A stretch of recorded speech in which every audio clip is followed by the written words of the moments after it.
sort of feedback and debriefing from press conference we went to at around 7 o'clock. We're going to have that coming up for you on Wave News at 11, so make sure you stick around for that. I do want to get to the images that we had seen where it was not necessarily a perfect day because some things still happen out on the road. So I just want to take you to some of those images so we start tonight. And so here's just one view of that. Right now, or at least that was a slight delay in getting home at some point this evening for folks who might have been driving around here. This was also a delay for Indian Trail Elementary School students. The bus they were on, this was a non-injury crash just before 5 on Poplar Level Road at Dahl Road. So this might look familiar if you were coming or going around that particular part of town, but this happened just before 5 on Poplar Level in Dahl. JCPS says all students on board are okay. No injuries have been reported, at least in this particular instance.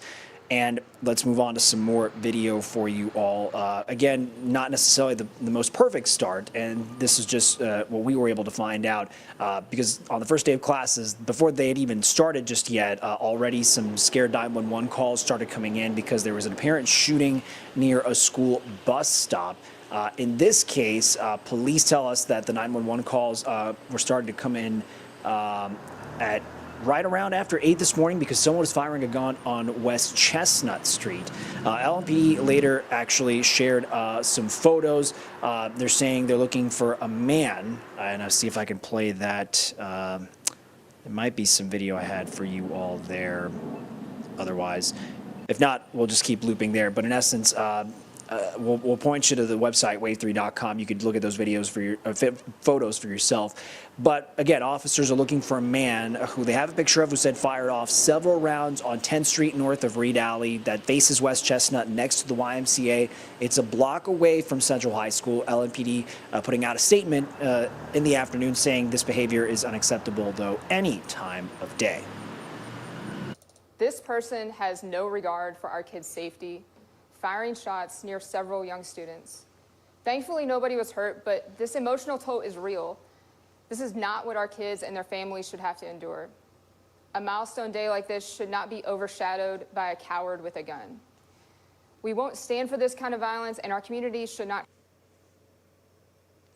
And that was Deputy Chief Emily McKinley with Louisville Metro Police. So the department says more officers are going to be out in the area. Tomorrow morning, they're going to be there as patrol to offer a kind of security blanket for the students who are coming into school to start the day. If you do know who the person is or an idea of who they are and what was going on, you are asked to call or send in a tip to LMPD's anonymous tip line.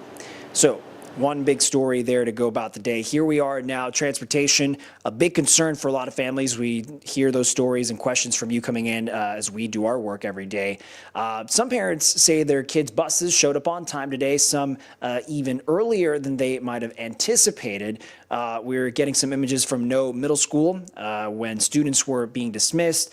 Traffic started backing up, but once dismissal hit, things did start to move pretty smoothly.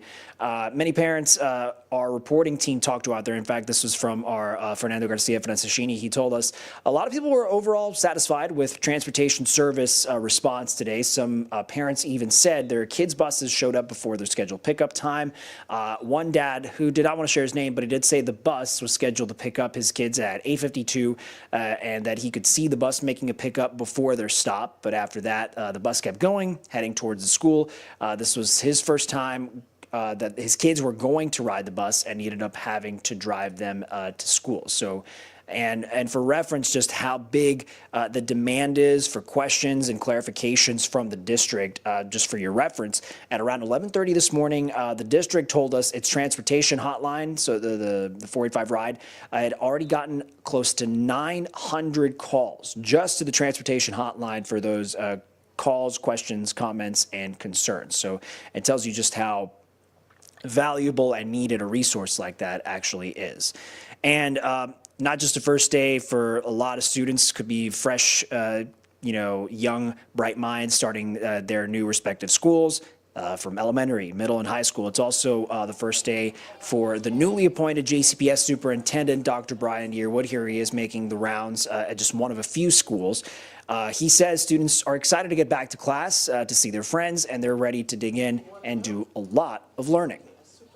Every school I've been to, it's been nothing but a celebration of learning, excitement. I ask every student, when you woke up this morning, were you looking forward to going to school today? And everyone, yes, smiling faces. And that speaks volumes of the schools, of the teachers, of the staff that we have in our schools. Yearwood says he hopes the high energy and excitement continue throughout the year and until the last day of school, which, again, we're projecting much further out, crawling toward next summer, but that last day for the 25-26 school year is May 22nd of 2026. All right, thanks for sticking with us. Here we are, 8:11 on Wave Extra on this Thursday night. If you're just joining us on the streams from all our different social feeds, welcome. And we had to make sure we got that squared away, so shout out to our digital team. Coming up next, after this quick break on Wave Extra, we're going to dive into more of those big stories for tonight, especially now with a future promised community resource with the birthing place, and just now how leadership is pivoting as their concerns of funding losses, as they had put it, or funding that they thought they were going to have, what that means for expecting mothers in that part of Wave Country. So Arlena Noakes is going to break that down for us, but we're going to take a very quick break and bring you back to more of those top stories and headlines here on Wave Extra. So we will be right back.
All right, everyone, welcome back into the Wave Now studio for some more Wave Extra.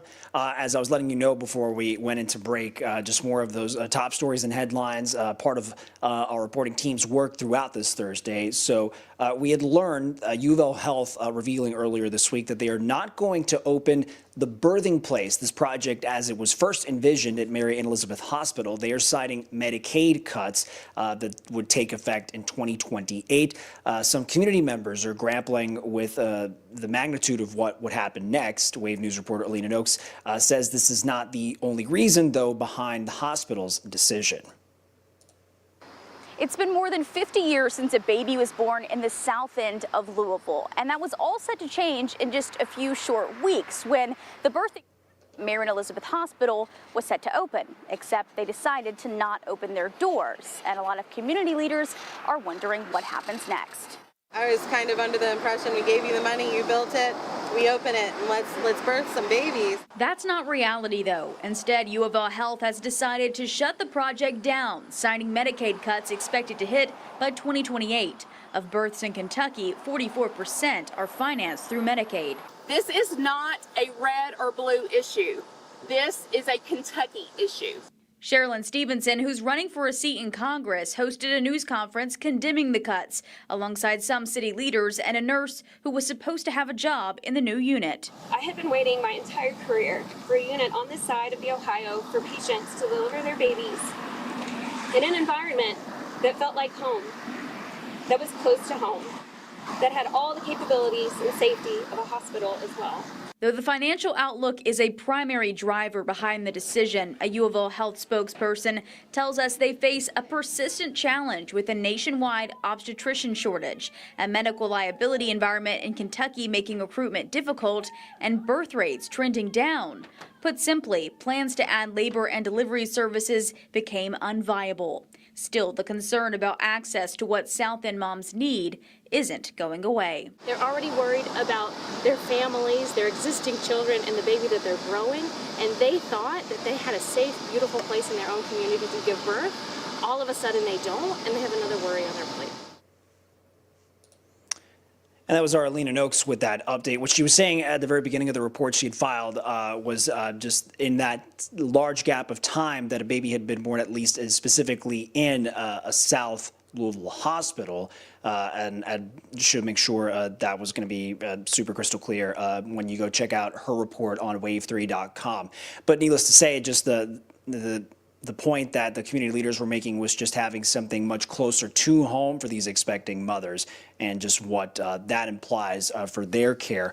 We did get an updated statement from U of L, and the hospital, this is what I'm reading from what they had sent, quote, space that was under renovation will now be developed to expand access for women's health, including new gynecological and breast services. The statement goes on to read, or say, adding, we are confident the expanded women's services will fill an important gap in a medically underserved area. And so that's the latest official statement from U of L Health as it pivots to this new vision for the project that it is still building in this part of the community. All right, moving to more stories. Now we're going to cross over from this side of the Ohio River heading into Indiana, where Vice President J.D. Vance made a visit to Indianapolis to meet with the state's top Republicans, including Governor Mike Braun. Here's some images from some reporting crews there. So we learned this group in Indiana met at the State House to talk about a variety of topics, including a potential plan to redraw Indiana's congressional districts to then flip District 1, currently held by Democrat Frank Moran. Let's see if there's some video there that's just trying to get the still images there, I see. So the governor would have to call a special session for the redistricting. So far, that's not on the docket. That hasn't happened yet. The vice president did not talk to reporters when leaving the meeting. What I do want to pull up for you is a graphic here with an official tweet from Governor Mike Braun saying, quote, it was great to meet with at VP Vance today. We discussed a number of issues, and I was pleased to highlight some of the great things happening in Indiana. So coming up after this next break here on Wave Extra, I'm going to play you parts, at least part one of my conversation sitting down in studio with Kentucky Representative Brett Guthrie, Congressman Guthrie being the chair of the Congressional, or the House's Committee on Energy and Commerce. And so we're going to make sure I have that played for you coming up. So I hope you stick around for part 1 and 2 of that conversation we're going to have here on Wave Extra. We're going to take a quick commercial break.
Good evening, everyone. Thanks for joining us for this edition of Wave Extra tonight. And we're joined here in studio by Congressman Brett Guthrie. Thanks for having me here. Thank you for being here, Congressman. And of course, the experience you're bringing, some questions I had for you in particular with kind of the work you discuss in your committee as chair. Right. I haven't had a chance to talk to you since we learned yesterday in particular with the new investment Apple is making in Kentucky. And I know, it's for different districts for your congressmen, for your peers in Congress.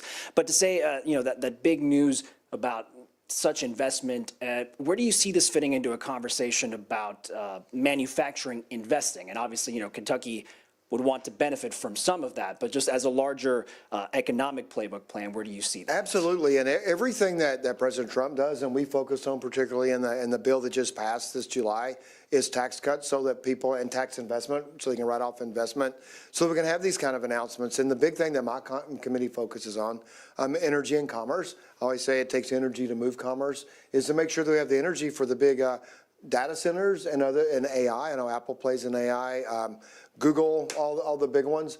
And Kentucky is well positioned for that. We're an energy state. We're an energy exporting state. And it takes, Bill Gates said one time, it takes the amount of power to do the city of Seattle, gigawatt of power, city of Seattle to do a data center. And that's amazing when you think about a Microsoft data center uses as much power as the city that it's in, but that's what it takes, and Kentucky should be well positioned to do that. What do you see as far as other sectors? And this sort of gets me into what we've seen at different investment announcements. So we discussed Apple. I'm sure you heard wind of when GE was discussing moving some of its appliance investments. So I guess my question is, where do you see your role within the committee or just in those discussions to sort of, and it's not to say, you would represent your constituents in Kentucky, but is it about leveraging each state's specific strengths as far as the resources that play? Right. So our job at the federal level is to make sure we have the right environment for the country to prosper and to continue to move forward. And then each state's kind of compete to see for incentives it takes to bring people back. But the first thing we have to do is make sure it's competitive to produce the United States. And that's why General Electric is saying, President Trump with the tariffs on China, let's bring this back from China. One, just doing business in China is getting more and more difficult with the totalitarian government that they have. And so bringing this back is something that we do at the federal level, and then states compete. Of course, General Electric's been here for quite a while, for generations, and now it's very nice and a good move for Louisville that they're bringing these jobs back. For sure. So there's a bit of a discussion about the economy. There's something I wanted to get your thoughts on, and I know at least I haven't gotten a chance to talk to the gentleman, that story that come out of here at home in Kentucky about the unfortunate mix-up with the organ transplant, and you having shared your story about what happened with your mother, just sort of what you're finding out and the discussions about reforms. I don't know if you've had any recent reports come to your desk or just new questions you've had answered about what's going on. Great question. We just had a hearing, and of everything I know about the organ system now and so Energy and Commerce has healthcare as well, and I'm still an organ donor, and I'm not changing that I'm an organ donor. My mom died waiting on a liver transplant. She was called once. So my experience was, as we're sitting there waiting for my mom, it didn't work out for her to get the liver, but there's a donor on the other side. So as we're waiting here, hopeful for a liver, there's a family on the other side saying goodbye to a loved one. And there's a particular case here in Kentucky, in Richmond. So when they withdraw, when they say it's time to withdraw a support, the doctor makes the determination the person, your loved one's not going to live. And we're going to withdraw support. They take them to the operating room because once they withdraw support, once they pass away, they can take the organs. But they don't do it until they pass away, obviously. But this particular situation, the person didn't pass away. So think about if you wake up and you're in an operating room with people talking about taking your organs. It's a horrific situation. There were signs between the ICU room and the operating room that this person wasn't as bad as they thought. But they continued. They didn't we're going to take the organs anyway. That's not what happened. There were just some but there were signs they should have stopped the process before they got to where they were. And we're going to make sure the organ transplant works because people need them. And most people, I'm one that says if I'm going to lose my life, I don't want to, if somebody can benefit from me, I want them to benefit from me. And so would you say, and you can tackle it, short-term, long-term kind of situations. I'm curious if, in your perspective, it's sort of what the oversight looks like, or whatever the policy checkpoints are in place to say, gosh, it shouldn't have gotten to that Should never point gotten where, that you know, far. that he was maybe reacting. Well, that's say what there's we're some trying to pain. do is that one is that how do you progress to that point? And there are different groups. The hospital makes the decision. So what we had was one of those. I know we're on TV, and is that the pointing like this is that the organ transplant group says, well, the doctor makes the decision. The doctor said, well, the organ people were saying, well, keep going in case we can get the organs. We have people waiting on them. They probably were. And so what we want to do is make sure that our HHS, Health and Human Services, oversight of this group puts into place, and the doctor who oversees that said, we're going to sit down together and put in place checks and balances. So when you make that decision to donate your loved one's organs, you know the situation, and there's no doubt what's going to happen. Mm-hmm. So there you just saw part one of our in-studio discussion conversation with Representative Brett Guthrie of Kentucky 2nd District. Just a reminder, for the latest updates and headlines, here you can always check on the homepage of wave3.com. You can see, of course, the big story with back to school for JCPS kids, the massive, in fact, the biggest school district in Kentucky, and obviously stories pertaining to that, everything that's going on across different parts of Wave Country. We're going to take a very quick commercial break to just resume for part two of this in-studio discussion with Representative Guthrie. And so we're going to take, again, that quick break and be right back.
For sure. And you mentioned sort of what you're able to review and check, especially when it comes to spending in healthcare. And you mentioned sort of, I believe, and this is me processing questions because I know you'd shared what you with the committee had done as far as preparing for the big, beautiful bill Right. and looking for those savings.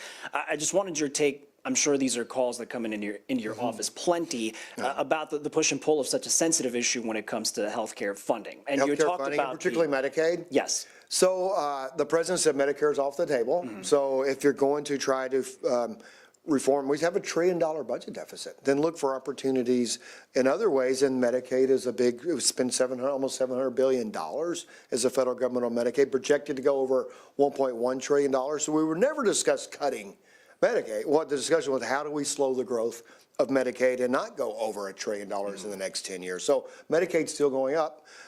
Pregnant women are still being covered by Medicaid for births. That was not changed whatsoever. And the couple of things that are big that people talk about is we said people who are able-bodied should work. And when we say able-bodied, they don't have a dependent child at home, not taking care of a dependent parent, not in substance use disorder. I mean, truly people who are able to work and not working. And I know Kentucky has on the books, I think it was vetoed by the governor actually, but it is on the books because it was overridden, that has a work requirement, but the federal government hadn't enforced that. Now they have to enforce the work requirement. The other thing is, there was some talk, if you're because of the Affordable Care Act, if you're an able-bodied person, one of these people that aren't working, on Medicaid, the federal government pays 90% of your bill. If you're a disabled child, it pays 72% of your bill. And we're saying it's not fair you pay one more than the other. hospitals. I worked with the Kentucky Hospital Association. They were fantastic, actually, to work with. And they said that would just be devastating to them. So the federal government today still pays, after this bill passed, if you're in the expanded population, still going to pay 90%. What was happening, the states are finding different ways to find their 10%. And so they expand programs when they're not really putting their own money into the program. Every state's doing it. And so what we said, matter of fact, Joe Biden, when he was vice president, called it, happened right after the Affordable Care Act. Joe Biden called it a scam. Well, it's not a scam because it's legal. So, but that's what he called it. President Obama made a proposal to hold it at 3.5%, what states can match out of the 10%, 3.5% in provider taxes.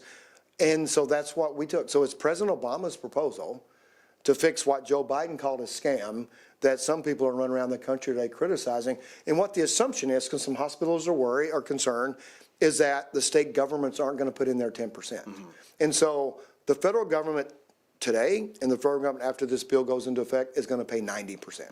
The question is the state going to come up with its 10%? And that's left up to Frankfurt to decide. Do you think that would, help attribute or explain? I just want to bring up a recent example for, it was this week we discussed it for U of L Health, and we had been to that facility where at least the intended goal was to be, providing labor and delivery services for this campus, but at least the way they're citing it is because of their concerns and whatever those are, and those might be conversations you will have down the road about just pivoting to still opening and just delivering kind of more regular clinic services, but not its original open for it now. So OBGYN is very expensive. Yes. So most around the state you see OBGYN shutting down. A lot of it is malpractice reform. So if people really want to help that's a state level decision. But I know some of the leaders, they should push for malpractice reform. That's a big part of why OBGYN, because of medical malpractice insurance that the physicians have to pay. But we didn't change coverage for pregnant women. Now, the question is the state still going to pay? I guess that's what I don't know, I'm not in the mind of the hospital. Sure. But I've talked to some hospitals and they say, they're afraid, they said they're getting cut. I said, we're still paying our 90%, but they don't think the state's going to come up with their 10%. I've talked to members of the General Assembly that say we're going to find ways to make this work. I know there's some very prominent people out of Frankfurt saying they're going to be cut. So I assume that they're saying that they're not going to spend the 10%. That, it wasn't even the General Assembly that expanded. It was a previous governor that expanded to commit to the 10% for the 90%. So hopefully, I'm all for rural hospitals. I want to see them succeed. And matter of fact, there's some lists or some closing. I've met 3 this week that are in my area that are on that list. They're not closing. They say we may have to change some services. Does that involve perhaps some job cuts either too, though? Well, they said we have to change some services, and we have to look at, I was in one hospital this week, and they say instead of doing MRIs here all the time, we'll have to have a mobile unit that moves around and does. Some people in this community can still get their MRIs. But, we're paying we have a $1 trillion budget deficit, and we have to make some decisions. The hospitals are going to stay open. There's still going to be care. The question is, do you get it 5 days a week or 3 days a week and those types of things? The state can put their money in that they committed to putting in, and they can have the same program. For sure. While I have you here, and I know I don't want to go too much more over the time if that's what we're thinking, just want to honor your time. But while I had you sitting down here, this is just a story, some things I've been looking more into, and it just having to do with different states have passed their recreational cannabis use. Obviously, in Kentucky, that is not the case. I'm just curious from your perspective. I don't know if this is the committee's purview quite yet when it comes to commerce, but I don't know what those discussions have been like as far as any revenue that comes from that. I'm and not for recreational policy cannabis. position. There's a couple. So I'm not for recreational cannabis. There's so many studies that say it's not good for young people. States that are doing it, they're seeing it. I have good friends in Colorado. They said, whatever you do, don't do what we did. I know that there's some states, Kentucky being one, that thinks it's medical marijuana.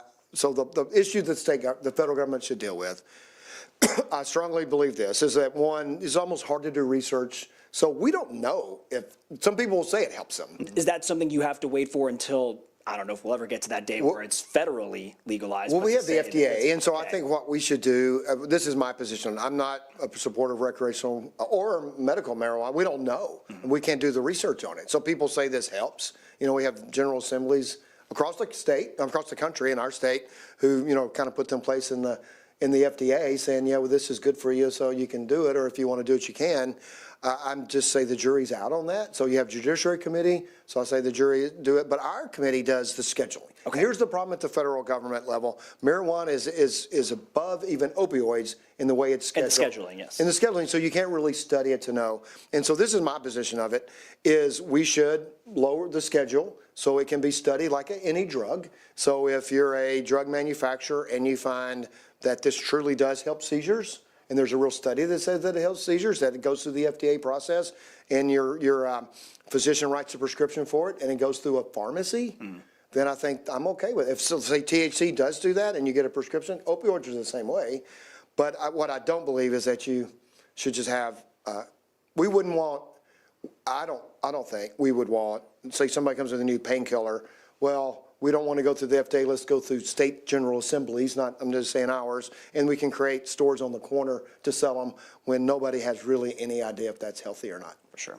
Then one more before. And I'm not saying it's not. I say nobody knows. And everybody says they do. There's not accurate studies to say. But just to open that process up to at least, it should be but it should go just like any other drug. Yeah. Not a special. And I'll tell you, it'll be difficult to do now. You know why? Because there's so much money in the system of people doing it the way that they're doing it now. But we should just forget that. But I know there's going to be pressure to do it and bring it back to where, okay, if a pharmaceutical company finds a cure, they have a study. It goes through, you got to go to get a prescription, not just the situation you have now, and you go to a normal pharmacy and get a prescription just like anything else. Before I let you go then, any business pending, I don't know, all of it must be interesting to you, but any business pending coming before the committee that you're preparing for? Well, we're absolutely preparing for continued energy dominance, trying to make it bipartisan, working with different friends on the other side of the aisle. We need to have, as I said, it takes a gigawatt of power to supply most of these major data centers, not every data, but the major, that's the size of the city of Seattle.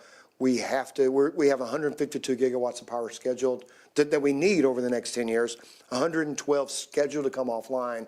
That would be coal plants, natural gas. We need to keep those online. We need to make sure they're healthy and they're safe, but keep them online. We have to look at nuclear. We have to look at all the options because China's doing it. They're building 2 coal plants a week, 100 coal plants a year to supply the energy for AI. And I'll get to this, is like, so it's a geopolitical issue because, as you know, Microsoft won the desktop. So everybody's computer operates with the Microsoft system, and made Bill Gates very rich by winning that battle. It's either going to be us or China. Sure. And so it's going to be our values are going to dominate AI and Western values, or Chinese values, or totalitarian values are going to dominate AI. And we cannot surrender this. And most of the AI proponents will come to you, the big guys, and say, we have the brain power and we have the money. What we don't have is the energy. And we got to have a system. If you're not going to let the system produce it for us, you got to have a system where we can produce it ourselves. And that would be the infrastructure you're referring to. That would be the infrastructure we have to do for energy. Okay.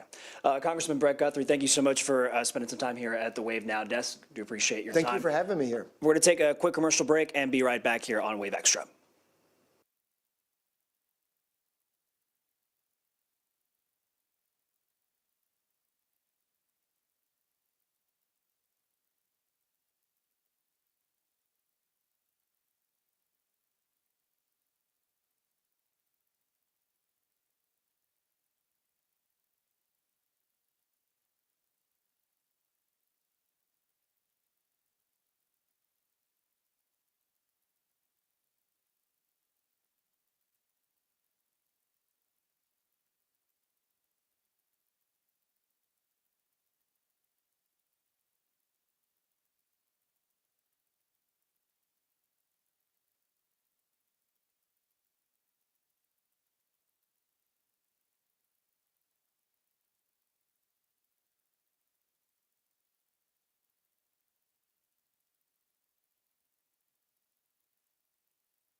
Welcome back, everyone. There we go. Just checking in some dials. Here we are.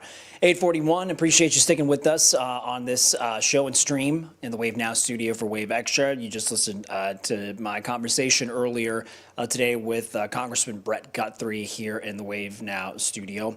We're going to, have an opportunity to have you all check back in if you're just joining us. Parts of that discussion having to do with investing in energy, obviously him being the chair of the House Committee on Energy and Commerce, and the context, of course, of that big update with the administration and Apple's planned investment for that contracting to manufacture glass for those devices in Kentucky. So something we'll dive a little further into tonight on Wave News at 11.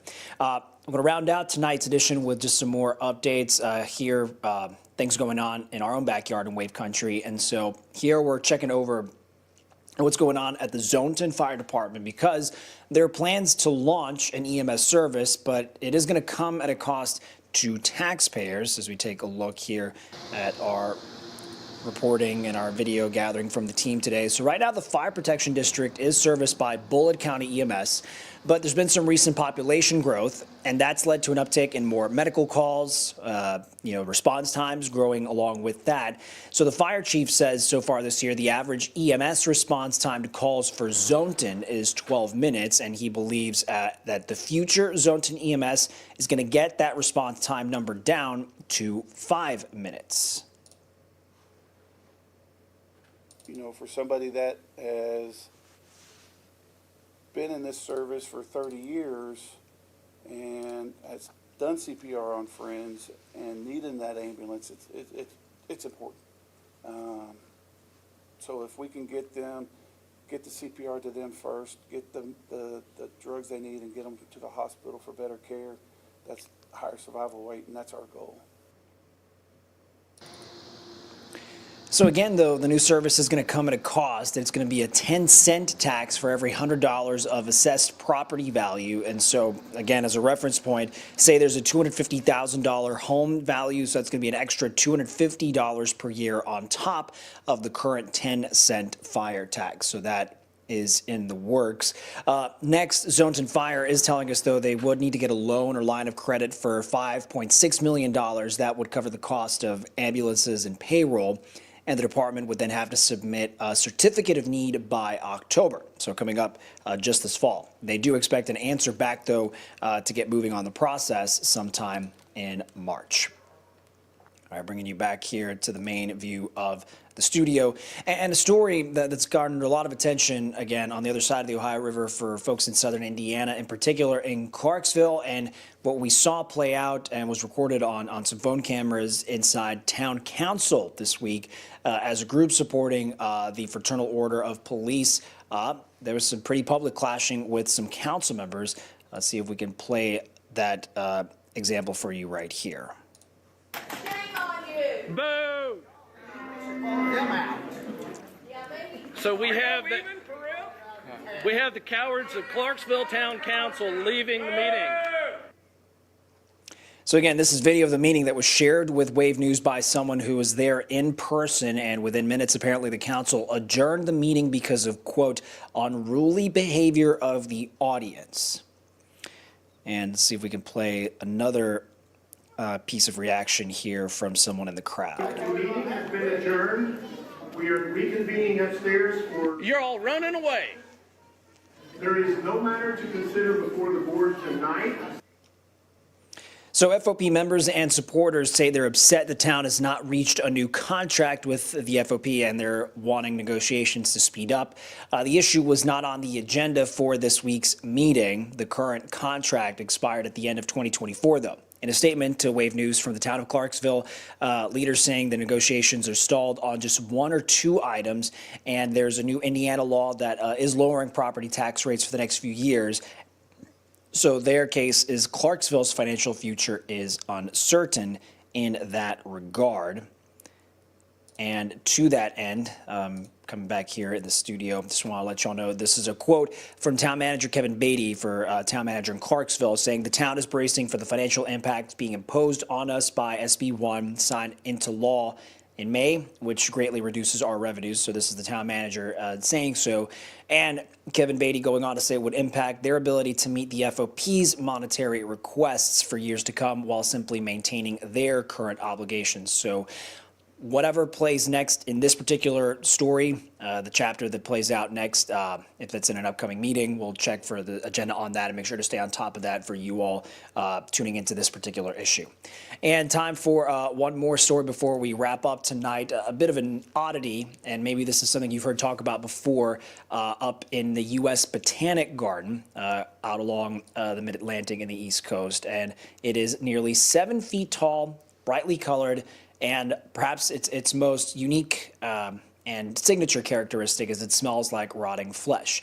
Most people may not consider that a good time, but it is a rare flower drawing visitors to the garden for a glimpse and a whiff if they can handle that. Wave News Washington Bureau correspondent Caitlin Asif is checking in on this latest blooming of the corpse flower.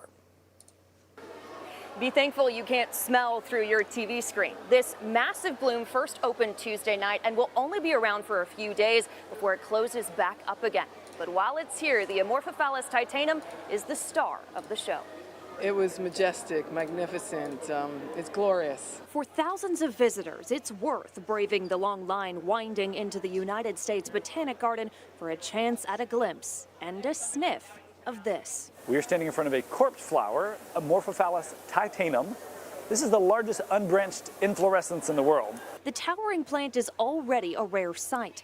Less than 1,000 are left in the wild. But it's the flower's vibrant bloom that comes every few years that's really drawing a crowd. And it's short-lived. So the whole bloom cycle is only going to stand for 1 to 2 to 3 days. And with those leaves comes the stench. It was really stinky. And that's the corpse name. It's smelling like a rotting animal. I picked up kind of a musty odor. Intriguing, very intriguing. For visitors like John, it may be one of the few times they'll ever see a corpse flower in full bloom. But the sight and smell are nothing new to staff at the Botanic Garden, which has 35 in its collection as it works on conservation. If something happened to them in the wild, we could help reintroduce them in the wild and put them back. A big stink over one unique flower. In Washington, I'm Katrin Asaf.